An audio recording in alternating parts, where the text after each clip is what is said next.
আর দুই ঈদের দিন সুদর্শন নারীরা বর্ষা এবং ও ডাল খেলা করত।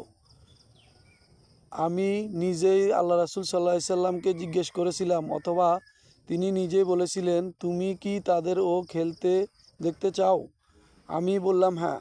আমি বলতে হযরত আয়েশা রাদিয়াল্লাহু তাআলা আনহা। অতঃপর তিনি আমাকে তার পিছনে এমনভাবে দাঁড় করিয়ে দিলেন যে আমার ও গাল ছিল তার ও গালের সাথে লাগানো। তিনি তাদের বললেন, তোমরা যা করছিলে তা করতে থাকো, হে বনু আরফিদা। পরিশেষে আমি যখন ক্লান্ত হয়ে পড়লাম তখন আমি আমাকে বললাম, তোমরা দেখো কি যথেষ্ট হয়েছে? আমি বললাম হ্যাঁ। তিনি বললেন, তা হইলে চলে যাও।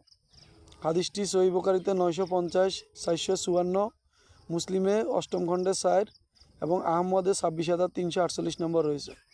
হযরত আয়েশা রাদিয়াল্লাহু তাআলা আনহা এই হাদিসটি বর্ণনা করেছেন।